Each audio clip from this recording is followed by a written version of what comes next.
inside my own world of make-believe. Kids screaming in the cradles, profanities.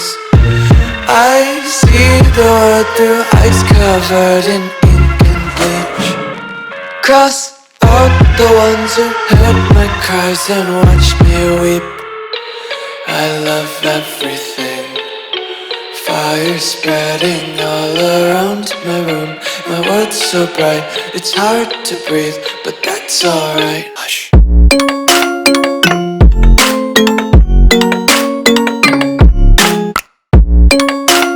तो आप यहाँ पे कितने सालों से आ रहे हो? हम तो 20 साल से आ रहे हैं, यहीं से लुधियाना से, हम पकवाड़ा से आए हैं। अच्छा, स्पेशली 40 किलोमीटर से? 40 किलोमीटर आते हैं तो स्पेशल पकोड़े खा के जाते हैं यहाँ से। 80 किलोमीटर से पकोड़े खाने के लिए अप डाउन? नहीं, हम अपना काम भी करते हैं, पकोड़े भी खा के जाते हैं। तो यहाँ के पकोड़ों में क्या खास बात है जो बाकी जगहों पे नहीं मिलती? जो यहाँ के पकोड़े हैं ना, इनका जो पनीर है, इतना सॉफ्ट पनीर कहीं पे भी नहीं है। अच्छा, और क्या आइटम पसंद आपको यहाँ की? बस हम तो स्पेशल पकोड़े खाने आए हैं, पकोड़े खा के जब जा रहे हैं हम अपना पकवाड़ा। और थैंक यू। तो हम लोग इस वक्त है पुन्नु पकोड़ा शॉप पे, और सुनने में तो ये भी आता है कि ये जो शॉप है ये वर्ल्ड के बेस्ट पकोड़े बनाते हैं, और ये बेस्ड है लुधियाना के अंदर एंड ओल्ड सिटी के अंदर लुधियाना में। यहाँ के पकोड़े और स्पेशली पनीर का पकोड़ा काफ़ी फेमस है। लोकेशन मैं गूगल पे डाल दूँगा। एंड ये है इनका पनीर का पकोड़ा, आपको खोल के दिखाता हूँ इसका पनीर का पकोड़ा। अंदर हरी चटनी की फिलिंग कर रखी है इन्होंने, काफ़ी सॉफ्ट पनीर है, 2 चटनी दे रहे हैं, काफ़ी बढ़िया पनीर का पकोड़ा। जो दिल्ली में हम लोग खाते हैं या फिर किसी जगह पे खाते हैं, उसमें पनीर के पकोड़े में ना मसाले भरे होते हैं, इसमें हरी चटनी में रखी है तो तीखापन है और नेचुरल लग रहा है। मुझे इनका ब्रेड पकोड़ा काफ़ी यूनिक लग रहा था। आप देखो ब्रेड पकोड़ा काफ़ी क्रिस्प है,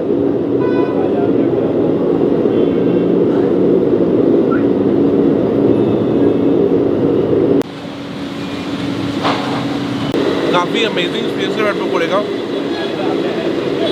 अच्छी तरीके से फ्राइड है ब्रेड। जो मैदे की जो बेसन की जो परत है वो इतनी लबोलब नहीं भरी हुई, बड़ी पतली लेयर है जो मैं नोटिस कर रहा हूँ। आलू भर रखे हैं बीच में, और आलू इतने ओवर स्पाइस नहीं है कि खाने का मज़ा ख़राब हो जाए।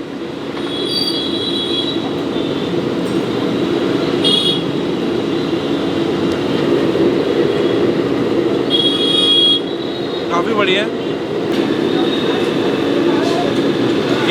ये इनके मिक्स पकोड़े हैं।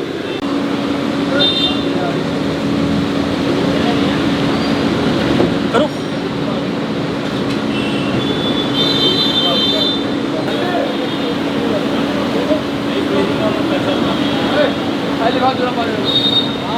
तो प्राइसिंग की बात करूं, जो दही वड़ा है ये 50 रुपये का है एंड अच्छा है।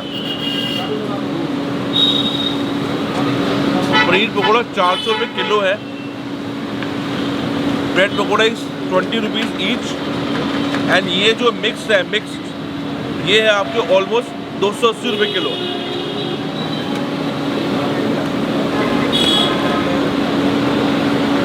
पर ultimate winner is the paneer का पकौड़ा।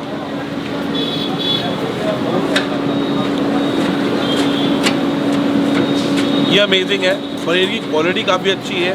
बीच में जो इन्होंने गजब की जो हरी चटनी डाल रखी है, that's a game changer. And hygiene wise I would rate this place around 8.5। काफ़ी हाइजीनिक है, वैल्यू फॉर मनी है। I would rate around 8। And for food this place around 9.5 which is a very good rating. I think ये सबसे अच्छी पकौड़े की दुकान है जहाँ पे मैंने अब तक पकौड़े खाए हैं। आई थिंक इतना ही काफ़ी है बोलना। तो चटनी हमें शॉर्ट की लग रही थी, मुझे इन्फॉर्म कर गया वो सेब की चटनी है, उसमें सेब को मिलाया जाता है। एंड आपको एक चीज़ और बताना चाहूँगा कि ये लोग रिफाइंड ऑयल यूज़ करते हैं। एंड क्या कहते हैं, ये दुकान 1959 से है और 1952 में इस्टेब्लिश हुई थी। यहाँ पे दुकान 1959 में शिफ्ट करके लुधियाना के लोगों को खिला के आई थिंक सबका 5-6 किलो वज़न बढ़ा दिए। 3 जनरेशन हो गए सर्व करते हुए लुधियाना के लोगों को। पकोड़े सही में अमेजिंग थे, काफ़ी लाइट थे, खा के मज़ा आ गया। आप भी आओ लुधियाना तो पुन्नु के पनीर पकोड़ा खाए बिना मत जाना। एक चीज़ यहाँ पे मैंने यूनिक नोटिस करी, मैं देखा कि कढ़ाई के साथ में ये कुछ ड्रिप कर रहा है, तो मैंने इनसे पूछा ये क्या है, तो इन्होंने बोला ये जो फ्राइंग होती है ये इलेक्ट्रॉनिक मशीन है जो डीजल को जला के, हाँ जी आपने सही सुना, डीजल को जला के ये कढ़ाइयाँ गर्म रहती है। तो एक बार ये मशीन ऑन हो जाए तो ये कढ़ाइयाँ, जो कढ़ाई है उसको बंद नहीं कर सकते एंड ये चलते रहेगा। ये जो डीजल है ये डीजल टर्म है। अब I know that this is against the environment और काफ़ी पोल्यूशन होता है, तो I hope they will change this very soon. Channel को सब्सक्राइब नहीं करा, सब्सक्राइब करो।